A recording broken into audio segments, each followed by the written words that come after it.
So before I get into the intro, I want to apologise for not putting this video for the past couple of days on the Friday. I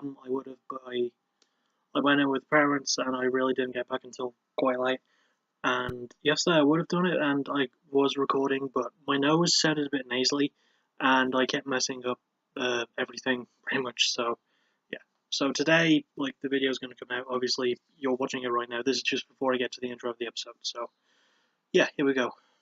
Sorry for the delay. Hello everyone, and welcome to the third and final part of my Chris Cornell retrospective miniseries within Backtracking. This time it focuses on the band Audioslave, although they're kind of more of a supergroup.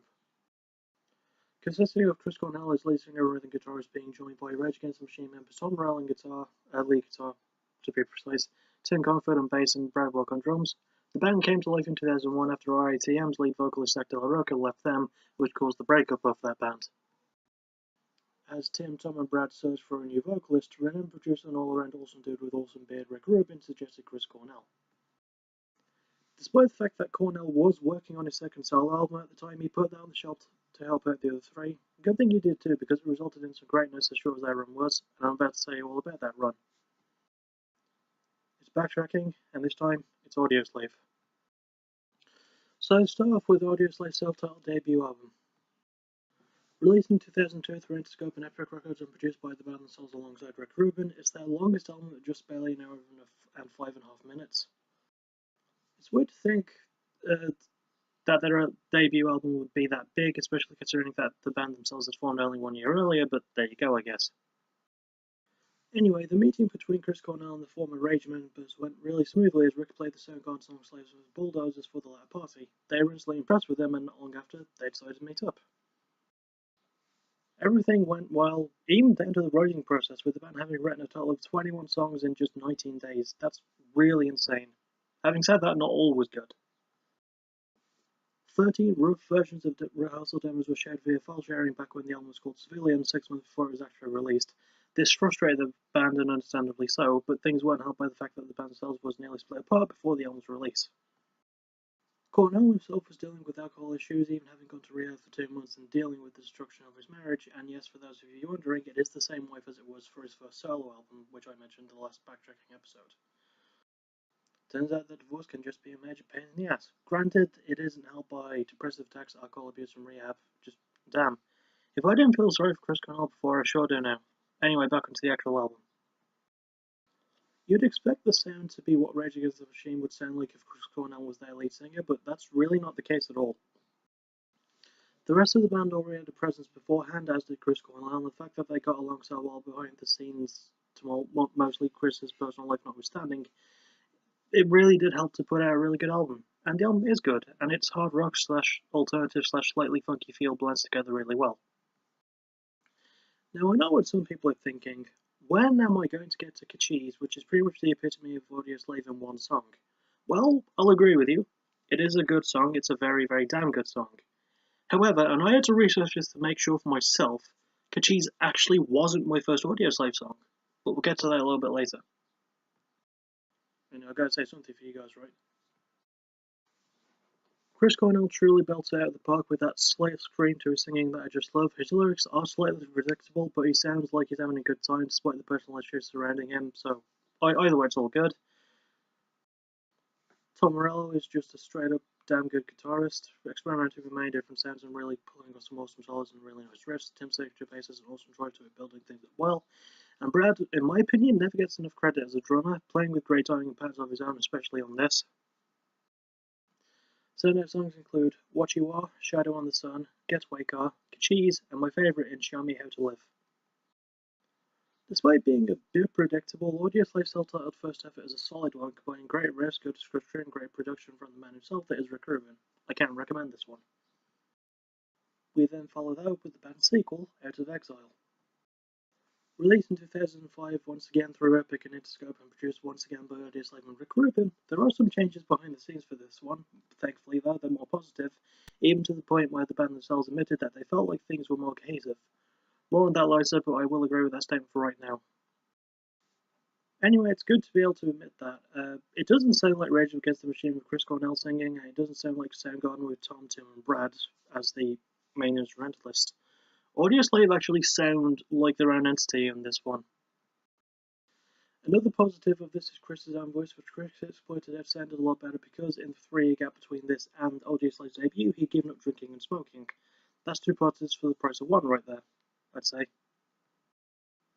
I will say, though, that whilst I found it a little bit hard on the first album to tell the difference between the 2 bands involved in the creation of Audioslave, that's rectified greatly on the sequel. Audioslave genuinely actually sounds like Audioslave for a change, and that's a really good thing. In terms of sounds, they do experiment a bit more with things, adding a more alternative rock/alternative metal edge to their sound while still being very much their own band. The structure is better kept together and it keeps things going along well, and the album's time is mercifully shorter than the debut as well, being roughly under 54 minutes long. I will be honest, I don't actually have a whole lot of facts for this album, but maybe this will set your curiosity for knowledge, which, as we know, is power. Anyway, because of the album's success, along with the tour that followed it, the band played a free show in Havana, Cuba. They became the first American group to play in Cuba, even performing to an audience of a whopping 70,000 fans. They initially travelled along with a bunch of other Cuban musicians with the goal of opening the musical borders between countries. Whatever that means, I can only assume that's something good. Also, the song Doesn't Remind Me was nominated for a Grammy because of course it was. Do you know why it was? Because Chris Cornell is fucking awesome. His vocals genuinely do sound a lot better thanks to quitting the booze and the cigarettes, so as rehab went down his street, it would seem he's a bit more personal with his life and former addiction, and it sounds off really well on the album. Tom plays up some good riffs and awesome solos with some hogging back to his RITM days, but still sounding original. Tin's bass continues its great depth and groove to keep things going with an awesome pace, and post drumming doesn't skip steps either with awesome timing and sweeps. Standout songs include the title track, Doesn't Remind Me, Drown Me Slowly, The Worm, and my favourite, Number 10. Out of Exile completely gets rid of the line between Soundgarden and Rage Against the Machine, making Audioslave sound and feel like Audioslave, bolted with awesome production, songwriting, and stronger vocal work. I can recommend this one. And now we reach their 3rd and final album, titled Revelations. Released in 2006 through Epic and Interscope again, there is a change of producers, as the band don't actually handle any of it, nor does Rick Rubin return. Instead, Brendan O'Brien, another well-known producer, handles the things behind the booth this time around. Also, in comparison to Out of Exile, where I didn't have a lot of info about that, I have a hell of a lot more of info about Revelations, but let's keep it as short and simple as possible. So first of all, this is their shortest album at almost 48.5 minutes. Secondly, during their tour in 2005 to support Out of Exile, the band went at writing 20 songs while on the road, leading to them getting back in the studio early. To put that into a bit of context, Out of Exile was released in May of 2005, whilst Revelations was released in September 2006. Sorry, I slowed there. Cornell was once again sober, which is a good sign, even to the point of completely giving up smoking. Probably the most interesting little behind-the-scenes thing is after the recording was finished. You see, all the songs were written, recorded, and pretty much done, but Brendan wanted one more track from the band, and so they added the song Moth as the album's closing track, making it the last song that Audioslave would ever write together as a group. One of its lyrics is, I won't fly around your fire anymore, which is weirdly foreshadowing considering that the band would soon go on hiatus after the album's release before splitting up in 2007. The main reason for said hiatus was due to Chris Cornell working on You Know My Name for James Bond Casino Royale, and Tom Morello would go on to work more on his own solo career as the Night Watchman. Another thing that didn't help the album was the lack of support for it, as the band's split led to them not doing much in regards to actually touring for the album. 3 of the songs were played during the tour for Out of Exile, and another 3 were played by Chris Cornell after he left, albeit acoustically. Also, last fact, but this does contain my first Soundgarden song in Original Fire.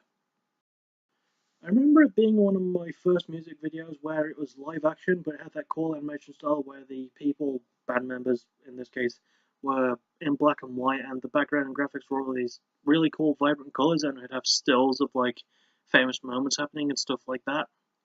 I really like those types of music videos, and it's a shame that they're not done more often, in my opinion. Going back to the breakup for a bit, whilst they did split in 2007, they did reform this year, but we all sadly know the story of how that turned out. Anyway, on to the performances. Chris Cornell writes about more serious issues such as Hurricane Katrina, and his own thoughts on love, life, and loss, the classic 3 L's of music. His singing has a great balance, switching between his clean style and a raspy scream that we know him better for brilliantly. Tom's riffs and solos are always awesome. Tim's bass work shines the most on Hero Feel, with awesome skills and a good groove. And Brad's drumming is really good too, balanced well and showing off really good timing. Standout songs include the title track, Sound of a Gun, Shape of Things to Come, Original Fire, and my favourite and the closer, Moth, even though I don't actually like moths, they're annoying. Combining a new funk and soul element while still sticking to their roots, Audioslave adds experimentation, accessibility, and more serious subject matter. I can recommend this album easily. So that's pretty much it for Audioslave, sad but true. I'd have to say that my favourite album was their second one, Out of Exile. It shaped Audioslave to actually sound more like themselves and it has a more positive and personal feel to it, which I quite like. My least favourite might be their debut. The weird thing is, I don't even hate it, but I feel like it's an obligation by this point to just have to pick an album. Unfortunately, that one was my least favourite. So, yeah. The only negatives about it, though, is that it's a bit predictable and it drags on a little bit too much, but it's really not that bad an album, and I can still highly recommend it. It's still really good. But of all the albums that I talked about, that would be the lowest on the scale. Anyway, that about closes it out for this episode. Join me next time for the Season 2 finale. It'll be 3 parts, and it'll be the episode that my mum requested so long ago, like near the end of last year, beginning of this year. Next time, it's going to be the man himself, Mr. Meat Loaf. I'll see you all then, and thank you for listening.